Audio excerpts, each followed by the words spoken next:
Hello, good morning সকলকে জানাই। সকলে কেমন আছো? আশা করি ভালোই আছো। তো আমার আজকে ব্লগ ভিডিওটা তোমরা একটু সকলে দেখো, আশা করি ভালোই লাগবে। ঠিক আছে? তো আমি কি করছি সারাদিন না করছি তোমাদের সঙ্গে আজকে শেয়ার করব। মেয়েকেও স্নান করানো হয়ে গেছে। এই যে দেখো মেয়েকে, এই যে বিছানা থেকে নেমে গেল এখন। এই যে দেখো, দেখতে পাচ্ছ আমার মেয়েকে? স্নান করানো হয়ে গেছে ওকে। নিজেও স্নান করে নিয়েছি, সকাল সকালে আমি স্নান করে নিই। তো এটাই আমার অভ্যাস, স্নান করে তারপর রান্নাবাড়ি শুরু করি পূজা পাঠ করে। তা আমি কি রান্না করছি আজকে তোমাদের সঙ্গে শেয়ার করব, সেটা দেখতে থাকিও, স্কিপ না করে। তো দেখো ওর বাবা এখন একটু কাজে বেরাবে, তো ওই জন্য এখনও ওর বাবাকে ছাড়ছেই না।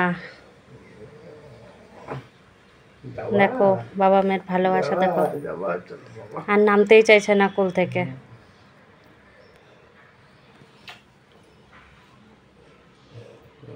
আসো বাবা আসো, বাবা কাজে যাবে, আসো। ওই দেখো আসতে চাইছে না, দেখছো? ঘুম থেকে উঠেছে, এখন ওকে ফ্রেশ করব, স্নান করাবো। তো আমার ভিডিওটা দেখতে থাকো তোমরা। এখন এই পর্যন্ত রাখছি, আবার একটু পরে আবার আরও দেখাবো তোমাদের কি করছি না করছি রান্নাবাড়ি। তো ফ্রেন্ড দেখো আমার মেয়ে কি করছে, ওকে তো স্নান করিয়ে দিলাম। মাম্মাম নিজের মনে এখন তেলের ডিব্বা নিয়ে বসে গেছে। এবার ও নিজে নিজে আবার তেল লাগাবে। ও তেল লাগিয়ে দিয়েছে, আবার এবার নিজে নিজে লাগাবে, ওই জন্য নিয়ে বসে আছে তেলের ডিব্বা।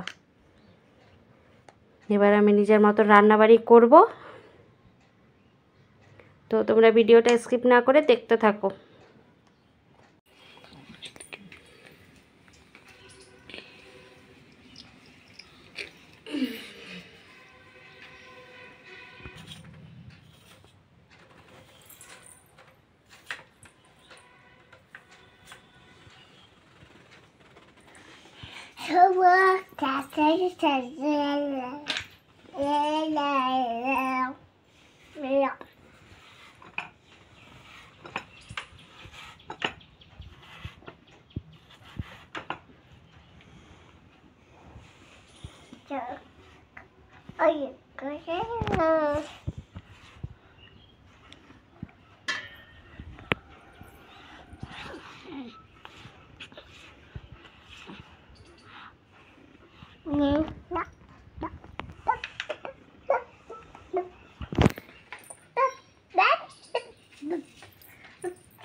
ফ্রেন্ড আজকে সেরকম কিছু করিনি, দেখো শুধু ডাল করেছি, আর এখানে বাচ্চাদের জন্য রেখে দিয়েছি আলু আর পটল সিদ্ধ দেওয়া আছে, আর একটু তোমার বিনস দেওয়া আছে, এটা এখানেও করা আছে।